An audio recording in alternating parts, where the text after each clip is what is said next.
e CIA Veneto anche.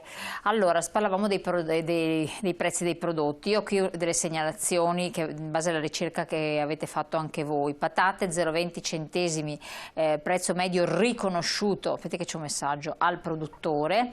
Allora, ringraziamo gli agricoltori perché non si sono mai fermati e continuano a garantire cibo genuino e di qualità. Ecco, insomma. Grazie al nostro telespettatore. Ecco, appunto le patate 0,20 centesimi, riconosciuto, quindi viene pagato al produttore, però il prezzo medio finale, medio, è di 1,40 €, 1,80 € al chilo. L'insalata 1,50 €, prezzo riconosciuto, prezzo finale 2,48 €, medio perché arriva anche 2,98 €, anche non solo 2,48 €. Comunque finocchi 1 € arriva a 2,48 €, l'aglio 3,40 € arriva addirittura a 11,99 €, il sedano 0,65 prezzo riconosciuto, viene venduto a 1,98 la media, le cipolle 0,80 vendute a 2,48. Questi sono appunto i prezzi elaborati dalla CIA di Padova.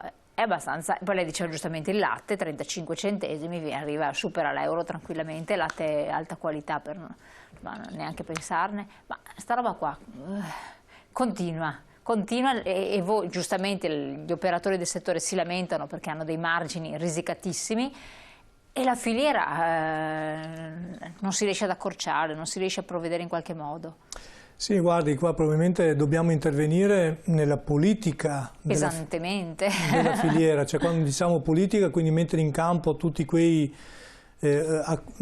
elementi che non solo accorciano la filiera ma diano la possibilità agli agricoltori di percepire un qualcosa in più. Ricordo ai nostri telespettatori che per noi ogni volta che parliamo di produzione solo il 18% del valore del prezzo finale va agli agricoltori.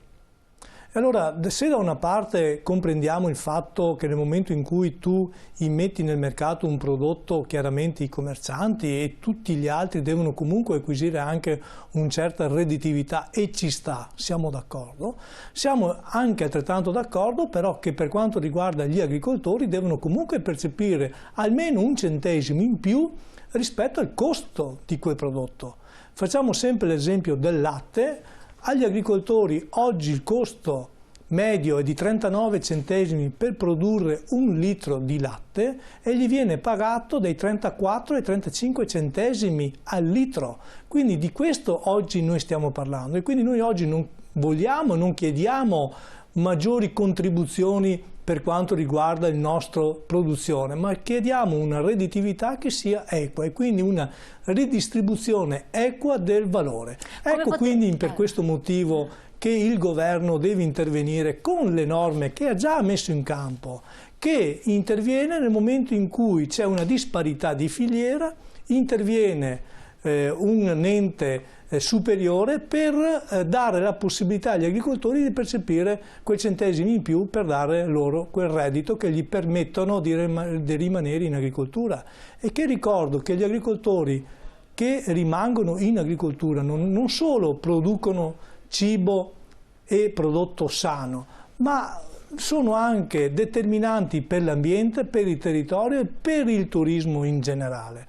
Pensiamo di capire, vedere solo nelle nostre, che ci è stato dato l'UNESCO nelle colline di Valdobbiadene e di Conegliano, senza il prosecco, senza le culture vitivinicole, che territorio sarebbe? Assolutamente. E quindi oggi, oppure i colli ugani senza i nostri agricoltori, oppure anche la pianura padana medesima, nell'Alta Padovana, i prati che ci sono e quindi tutte quelle attività agricole che determinano un forte paesaggio, una forte incidenza di paesaggio, ma anche di diciamo, economia turistica, cosa sarebbe senza gli agricoltori? Ecco, per questo noi oggi dobbiamo mettere in campo quelle politiche che diano la possibilità agli agricoltori di percepire quel centesimo in più per permettere a loro di rimanere in agricoltura. Direttore, è arrivato un messaggio e devo dire che questo si collega anche ad altre mail che ci erano arrivate, anche abbastanza articolate, adesso lo posso leggere, vediamo se riesce a rispondere a questo. Curiosità, ma la contaminazione da PFAS delle falde acquifere crea problemi all'irrigazione dei campi e tanti ci avevano chiesto ma parlate anche di questo, non se ne parla più, per il settore agricoltura è compromettente, insomma, o ha compromesso le produzioni?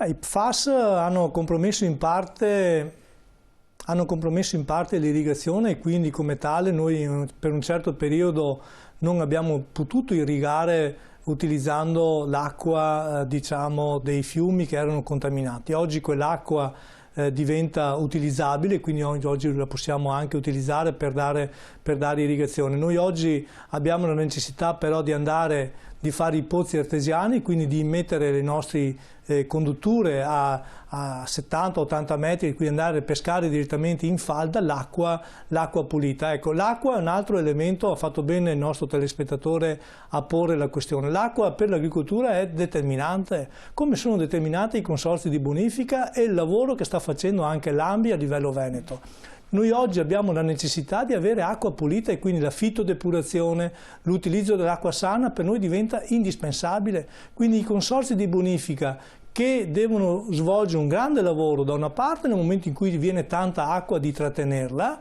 e dall'altra parte quando ce n'è poca di darsela. E quindi noi oggi abbiamo la necessità di avere una politica agricola soprattutto del Veneto mirata nei consorzi di bonifica che diano la possibilità agli agricoltori di utilizzare l'acqua e l'acqua pulita. Ecco, quindi per questo la fitodepurazione ma soprattutto anche l'inquinamento dell'area del Cittadellese per noi diventa emblematico e quindi anche in quel caso là abbiamo necessità di avere falde pulite per darci a noi la possibilità di irrigare e poi produrre prodotti di qualità. Perché che problemi ci sono stati nell'area del Cittadellese? Beh, nell'area del Cittadellese io glielo chiedo perché c'era stato scritto proprio da un telespettatore. Nei problemi del Cittadellese con l'inquinamento della Galvanica, che è stata una fabbrica che praticamente ha iniettato direttamente in falda sostanze pericolose. Oggi la magistratura sta indagando il che e il per come è successo tutto questo e quindi noi su questo non entriamo del fatto che comunque abbiamo trovato le falde acquifere che erano inquinate e quindi per noi nel non utilizzo dell'acqua, soprattutto l'acqua di Risorgiva che era l'acqua tra l'altro della Pedemontana, per noi è stato un grande elemento di discontinuità ma soprattutto di poca produzione dei nostri prodotti. Avere l'acqua sana oggi è un elemento fondamentale per gli agricoltori e quindi i consorzi di bonifica devono garantire questo.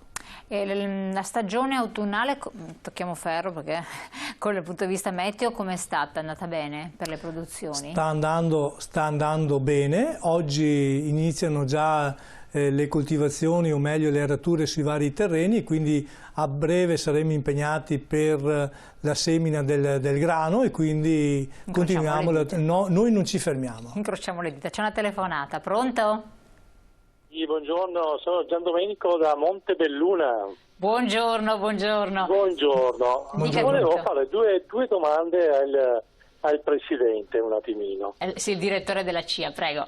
Ecco, il direttore, mi scusi. No. Allora, come si giustifica il prezzo dell'olio a 2,30 €, 2,50 € imbottigliato ai supermercati? Anch'io sono produttore di olio, punto di domanda. Poi la seconda domanda, la produzione del prosecco, visto che io faccio parte anche, ho qualche fazzoletto di terra nelle zone dell'Asolo di OCG, no?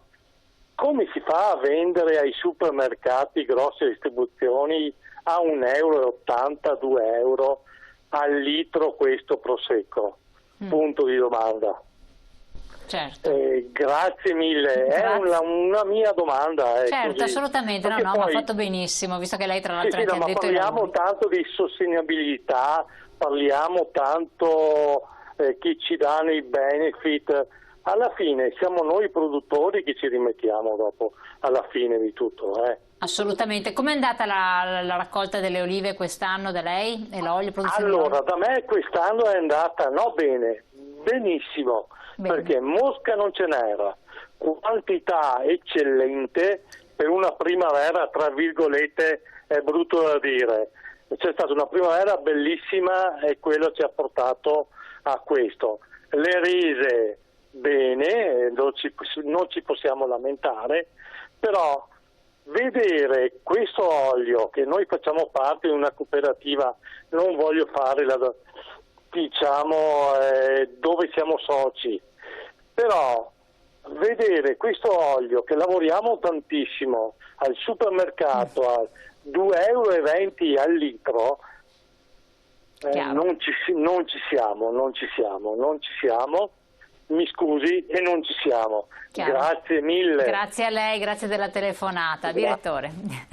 Qua c'è poco da rispondere, ha fatto bene il nostro agricoltore che pone la questione sull'olio. È impossibile trovare un olio di qualità. Chiaramente, bravo, il suo olio sicuramente non può avere quel valore, quindi ha un valore che dicevamo prima. L'olio del supermercato è un altro olio.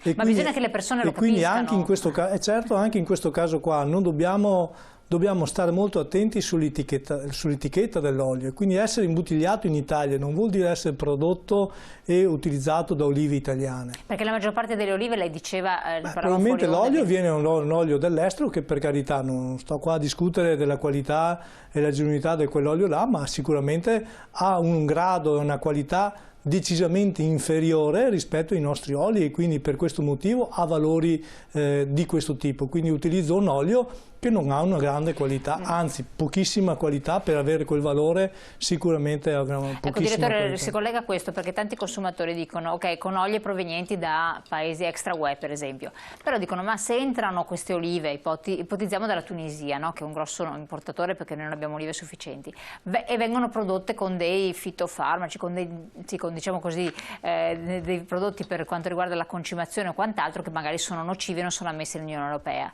Ma quando un prodotto entra nell'Unione Europea e viene commercializzato o elaborato da noi, non dovrebbe essere verificato nella sua produzione, o non è richiesto questo? Viene verificato per la loro qualità organolettica, ma non viene verificata la filiera, e quindi non viene verificato in che maniera viene prodotto quell'olio, e quindi se viene utilizzato pesticidi o quant'altro per l'utilizzo, per avere più possibilità di avere più produzione di olio. E quindi è questo il punto.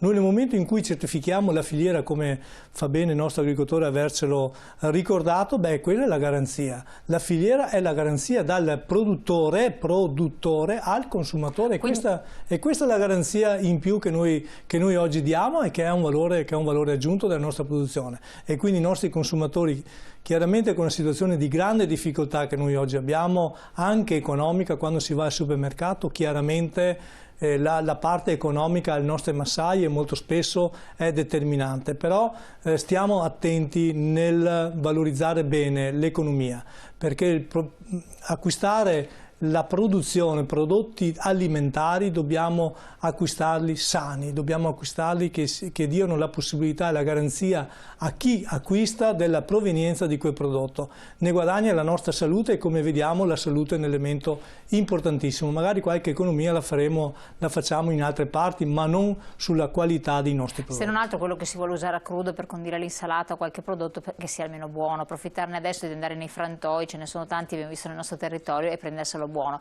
L'ultima cosa, poi abbiamo una pubblicità, invece accennava il vino, il prosecco. Sul prosecco dobbiamo stare anche là molto, molto attenti. Oggi perché diceva il prosecco che produciamo in queste zone, diceva e quant'altro, è di alta qualità.